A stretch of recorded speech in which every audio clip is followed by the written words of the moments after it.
Assalamualaikum warahmatullahi wabarakatuh.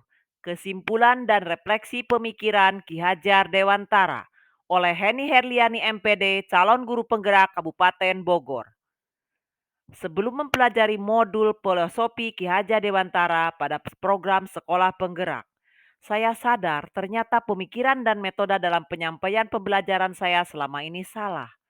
Selama masa pembelajaran daring, anak dikasih tugas dan diberi deadline mengumpulkan tugasnya selama 1 minggu. Jika anak telat mengerjakan tugas, anak saya kasih peringatan kalau tidak mengerjakan nanti nilai di rapotnya kosong. Anak yang selalu telat mengerjakan, saya tagih terus tugasnya dan kalau tetap tidak mengerjakan, saya panggil orang tuanya dan anaknya untuk datang ke sekolahan. Tanpa bertanya alasannya dan kesulitannya apa. Sebelumnya saya berpikir bahwa anak yang tidak mengumpulkan tugas atau yang telat terus mengumpulkan tugasnya, saya cap mereka pemalas dan tidak peduli terhadap pelajaran. Saya merasa kesal dan jengkel.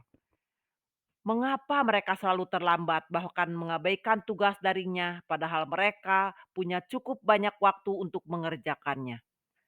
Setelah memahami konsep pemikiran Ki Hajar Dewantara tentang pendidikan, pola pikir dan konsep pengajaran saya berubah.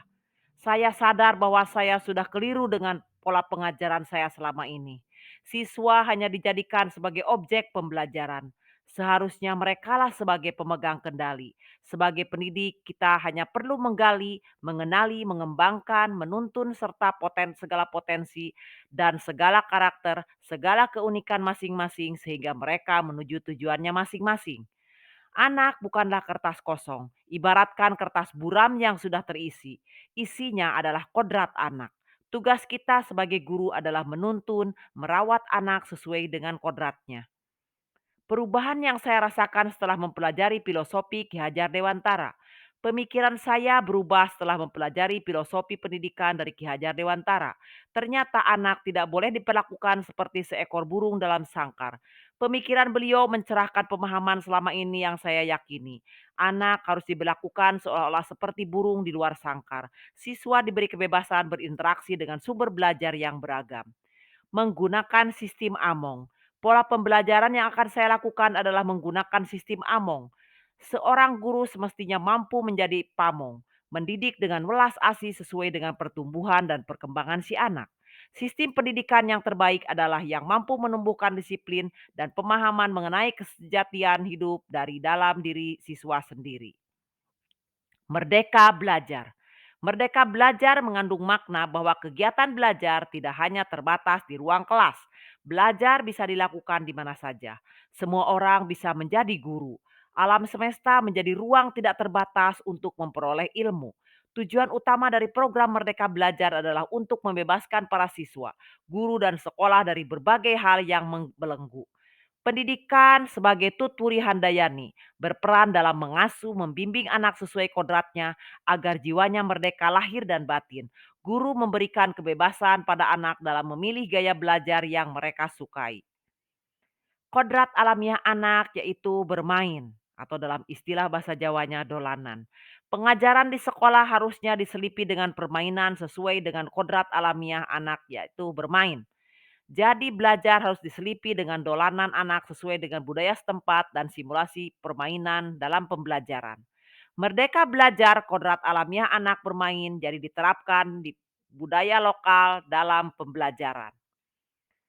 Semboyan Ki Hajar Dewantara yang dikenal dengan trilogi pendidikan, Ingar Sosung Tulada, yang artinya pendidik di depan memberikan tauladan kepada peserta didiknya. Ing Madya Mangun Karsa, artinya pendidik berada di tengah mampu membangkitkan semangat anak didiknya. Tutwuri Handayani, yakni artinya pendidik berada di belakang, mengikuti dan mengarahkan anak didiknya agar berani berjalan di depan dan sanggup bertanggung jawab. Pembentukan karakter peserta didik harus mengandung unsur 6 unsur dari profil pelajar Pancasila. Tujuan utama Merdeka Belajar yaitu pelajar Indonesia merupakan pelajar sepanjang hayat yang memiliki kompetensi global dan berperilaku sesuai dengan nilai-nilai Pancasila. Sudahkah kita merdeka belajar? Hal yang bisa saya terapkan di kelas agar mencerminkan pemikiran Ki Hajar Dewantara. dengan melakukan diagnosis non-kognitif di awal tentang gaya belajar, model pembelajaran yang diinginkan anak, yaitu penugasan yang ingin dilakukan, dan memilih model pembelajaran tepat dengan mempertimbangkan potensi yang ada. Pembentukan karakter peserta didik. Budi pekerti atau watak atau karakter merupakan perpaduan antara gerak pikiran, perasaan dan kehendak atau kemauan sehingga menimbulkan tenaga atau semangat. Budi pekerti yang dimaksud adalah bahwa pendidikan bisa memanusiakan manusia menuju perbuatan yang baik. Budi pekerti juga dapat diartikan sebagai perpaduan antara menciptakan cipta kognitif, karsa afektif, sehingga menciptakan karya psikomotor.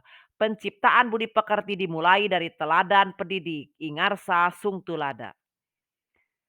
Menyadari tiap anak memiliki keunikan. Ada beberapa anak yang tidak memiliki ketertarikan dengan suatu mata pelajaran, tapi di balik itu pasti ada keistimewaan dalam dirinya. Maka galilah potensi tersebut dalam ekstrakurikuler. Integrasikan budaya lokal dalam kegiatan sekolah. Mendolanan, menggali ide-ide kreatif dan mengintegrasikan permainan-permainan tradisional dalam kegiatan pembelajaran ataupun kegiatan di sekolah. Contohnya ada permainan hahayaman, bebentengan, ucing sumput, dan lain-lain untuk mengadakan interaksi di antara anak. Salam dan bahagia guru penggerak Merdeka Belajar. Ki Hajar Dewantara akan selalu menjadi inspirasi seluruh guru di pelosok Nusantara.